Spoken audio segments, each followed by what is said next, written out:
వచ్చే దారిలో ఆ హుకుంపేట మండలం దగ్గర గూడ గ్రామం దగ్గర మన జన సైనికులు ఆపేశారు. వచ్చి ఒకసారి నువ్వు లోపలికి రానా ఏముంటో చూడంటే లోపలికి పోతే మంచినీళ్ళు ఒకటే కాదు, ఆల్రెడీ ప్రభుత్వం మంచినీళ్ళు ఇవ్వట్లేదు. ఎన్టీఆర్ సుజల పథకం సరిగ్గా నీరు రావట్లేదు, వాళ్ళు అందించట్లేదు. కానీ అక్కడ మనకున్న ఓటుగడ్డ ఒకటి చిన్న గుడ్డ, ఒక దిగుడు బావులాగా కరెక్ట్గా 4 అడుగులు ఓటు ఉంది అక్కడ. ఆ పక్కనే ఒక మన గ్రనైట్ క్వారీ ఒకటి ఉంది, గ్రనైట్ మైనింగ్. అది ముఖ్యమంత్రి గారు అడుగుతారు అవినీతి ఎక్కడుంది, అవినీతి ఎక్కడుందంటే మీరు 9 కోట్లు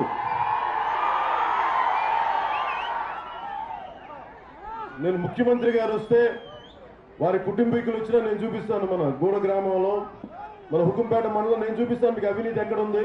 పర్మిషన్స్ లేకుండా మీరు తవ్వేస్తున్నారు అక్కడ. 2 రకాలుగా అవినీతి. ఒకటి, ప్రభుత్వ ఖజానాకి రావాల్సిన 9 కోట్లు రాలా, పోనీ పద్ధతి ప్రకారం చేశారంటే గ్రామ సభలు పెట్టాలి. ప్రతి 2 సంవత్సరాలు గ్రామ సభలు పెట్టాలి. గ్రామ సభలు పెట్టట్లా. పోనీ ఉన్న నీళ్లు మీరు ప్రభుత్వాలకు ఇవ్వట్లా, ప్రజలకి గిరిజన గ్రామ ప్రజలకి నీళ్లు ఇస్తాం లేదు. కానీ ఉన్న ఊటగడ్డలను కూడా ఎలా కలుషితం చేస్తున్నారంటే అక్కడ బాంబులు పెట్టి పేల్చేసి ఆ అమోనియం నైట్రేట్లు ఇవన్నీ కలిపి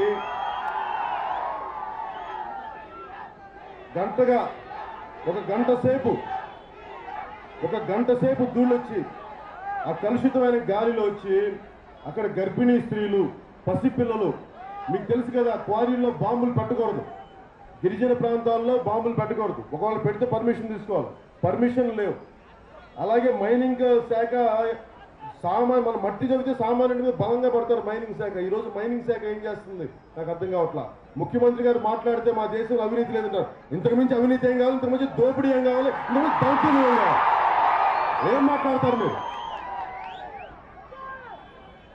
గిరిజన గ్రామాలని నగరాలకి ముడిసరుకుగా వాడుకోవడం తప్ప, ఇక్కడి నుంచి వచ్చే ఖనిజ సంపదని అడ్డగోలుగా దోచుకోవడం తప్ప, ఓటు బ్యాంకులా వాడుకోవడం తప్ప. నిజంగా పాప వాళ్ళు చూసి వాళ్ళు అడిగింది ఒక 4 రోజుల క్రితం ఆ బావిలో పడిన కలుషితం అంతా, బాంబుల వల్ల పేలిన అమోనియం అంతా అక్కడ పడి ఆ కలుషిత నీళ్ళలో ఒక పాస్టర్ గారు చచ్చిపోయారు. ఒక పాస్టర్ గారు చచ్చిపోతే వాళ్ళ పిల్లలకి అర్థం కాల ఎందుకు చనిపోయాడు మా నాన్నగారు. వెళ్ళి హాస్పిటల్ తీసుకోపోయి వాళ్ళు మనకి టెస్ట్ చేస్తే కిడ్నీలు పాడైపోయిన నీళ్లు తాగడం వల్ల. ఎందుకంటే ఈ పర్టికులర్ కెమికల్ ఎక్కువ ఉంది బాడీలో, మన కిడ్నీలో తేలిందని. దానికి ఏంటంటే ఆ బాంబులు పెట్టి పేల్చిన కెమికల్స్ అన్నీ నీళ్ళలో కలిసిపోయి ధూళి పడిపోయి ఇళ్ళు పీటలు వాళ్తా ఉన్నాయి.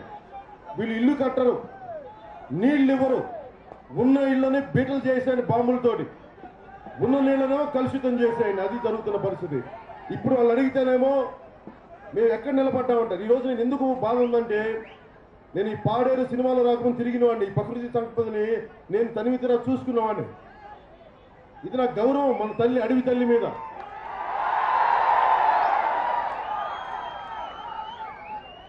అంటే మనం శ్రీకాకుళం నుంచి ఇక్కడ దాకా ఒకటే వాదన. నేను చాలాసార్లు మన శ్రీకాకుళం మేధావులు, ఉత్తరాంధ్ర మేధావులు కళింగాంధ్ర దోపిడీకి గురవుతుంది, దాంట్లో గిరిజన ప్రాంతాలు మరింత దోపిడీకి గురవుతున్నాయని వాళ్ళు మొత్తుకుంటా ఉంటే ఒక్కళ్ళు పట్టించుకున్న పాపాలు ఈ రోజున స్వయంగా నేను నా కళ్ళతో నేను చూసుకుంటా వస్తున్నాను. శ్రీకాకుళం నుంచి మన పాడేరు దాకా, మన ఇక్కడ గూడ గ్రామం దాకా. మన అరకు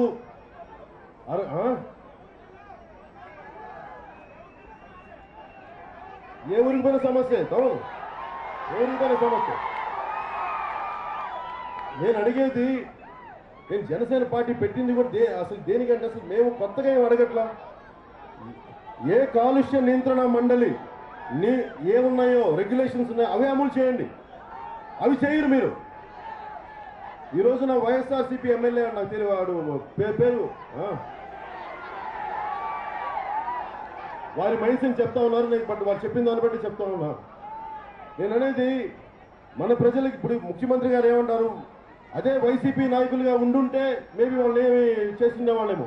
ఈరోజు తెలుగుదేశంలోకి మారిపోవడం వల్ల అక్కడ యుధేచ్ఛగా గని దోపిడీ జరుగుతున్నా, బాంబులు పెరుగుతున్నా, ఇల్లు కూలుతున్నా మాట్లాడే పని లేదు.